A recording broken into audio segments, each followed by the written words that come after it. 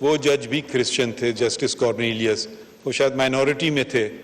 ان کا ججمنٹ پڑھیں تو انہوں نے اسلام کی بات کی، اور میجورٹی ججمنٹ پڑھیں تو انہوں نے کہا کہ جی ملکہ انگلستان کی جو ملکہ ہے اس کے تابع. تو یہ تضاد جو ہم دیکھتے آئے ہیں، تو ہمیں دیکھنا چاہیے کہ ہم یہ لفظ استعمال کرتے ہیں مائنورٹیز کا، یہ مجھے پسند نہیں ہے. وہ برابر کے شہری ہیں اور ان کا بہت بڑا حصہ ہے. ایک اور شخص تھے جن کا مجھے بہت فخر ہے، جن کا تعلق میرے صوبے سے تھا، دوراب پٹیل. وہ ایک پارسی صاحب تھے. جب جبراً اوتھ لینے کو کہا گیا جج صاحبان کو تو انہوں نے انکار کر دیا.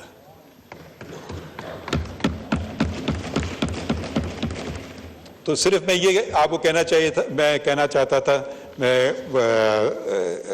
فیصلوں میں ہم لوگ لکھتے ہیں، تقریریں نہیں کرتے ہیں، مگر کیونکہ آج کا دن ایسا ہے کہ اگر آپ سوچیں، اپنے آپ کو واپس لے جائیں وقت میں، کہ بھئی ہم تصویریں دیکھتے ہیں کہ جی ٹائم میں آپ پیچھے جا رہے ہیں، اور اگر آپ اس وقت کھڑے ہو جائیں کہ جو مولوی تمیز الدین کے ساتھ کھڑے ہو جائیں، اور اس وقت کے ججز نے جو بحال کیے اس کانسٹیٹیوئنٹ اسمبلی کو، تو کیا پاکستان دو ٹکڑوں میں ہوتا؟ یہ صرف میں سوال ایک قانون دان، ایک طالب علم کی طرف آپ پہ چھوڑ رہا ہوں. اور ایسے سوال، یہ بہت اچھی بات ہے کہ پرائم منسٹر نے یہ 10 اپریل کو دستور کا دن قرار دیا. 10 کو، اور تھوڑا سا تعلق میرا اس ایوان سے یہ بھی بنتا ہے کہ میری چچی اس کی ممبر تھیں، شاید وہ اپوزیشن میں تھیں. تو اور جب یہ آئین پیش کیا جا رہا ہے، اس کو 50 سال ہو گئے ہیں، اور اس کو ہمیں اپنے دل سے لگانا چاہیے.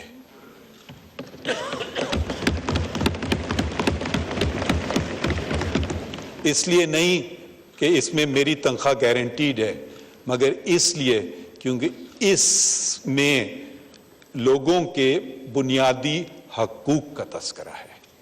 سب سے اہم بات اس آئین میں جو ہے وہ لوگوں کے بنیادی حقوق. یہ بھی ایک ریزولوشن پیش ہوا جو میرے خیال میں بہت اچھا ہے کہ وہ آئین کو ہم اپنے اسکول میں پڑھاتے نہیں ہیں. میری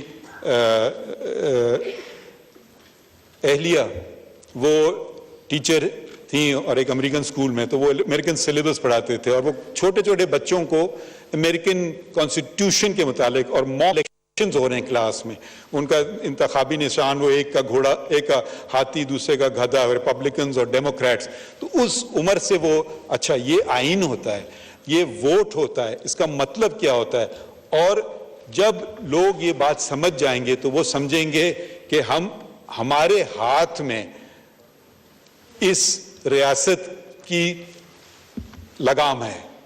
اور جب یہ لوگ سمجھ لیں گے تو پھر کوئی آدمی اپنی اچھائی سوچتا ہے، اپنی برائی نہیں سوچتا ہے. اس آئین میں بہت خوبصورت چیزیں ہیں. فنڈامنٹل رائٹس میں ایسی فنڈامنٹل رائٹس ہیں جو بہت سارے دنیا کے دوسرے ملکوں میں نہیں ہیں. مثلاً right of information, article 19A. Freedom of press تو 19 ہے. فریڈم آف پریس کی بھی بات دیکھیں، یہ وہی 19 ہے جو کہ لیاقت علی خان نے جب 8 میں declaration of human rights sign کیا، اس میں وہی شک تھی آرٹیکل 19، وہی شک ہمارے آئین میں ہے. اور قرآن شریف کی ایک آیت بھی ہے اور اس کے اوپر 19. میں اس پہ ادھر نہیں جاؤں گا، بس میں آپ لوگوں کا شکریہ ادا کرنا چاہتا ہوں. اور میں اپنے ادارے کی طرف سے یہ کہنا چاہتا ہوں کہ ہم بھی آئین کے محافظ ہیں. آپ سب نے اور میں نے بھی یہ حلف لیا ہے کہ I shall protect, defend the Constitution of Pakistan. اور اگر میں یہ نہ کر پاؤں تو آپ بالکل مجھ پہ ہر قسم کی کرٹیسزم کر سکتے ہیں. جہاں تک میں آپ یہ وضاحت دوبارہ کرنا چاہتا ہوں کہ جو سیاسی باتیں ادھر کی گئی میرا ان سے کوئی تعلق نہیں، اور شاید یہ جو برا نہ مانے ہم بیٹھے ہوئے ہو سکتا ہے یہ کہیں، یا ہو سکتا ہے آپ کل کہیں کہ آپ کو بلائے بھی پھر بھی ہمارے خلاف آپ نے فیصلہ کیا، تو میں آپ سے معذرت چاہتا ہوں اور بہت بہت شکریہ کہنا چاہتا ہوں، کیونکہ دوسرے جج صاحبان شاید مصروف تھے نہ آ سکیں، تو میں بس شکریہ ادا کرنا چاہتا ہوں کہ آپ نے ہمیں یاد کیا. شکریہ جی.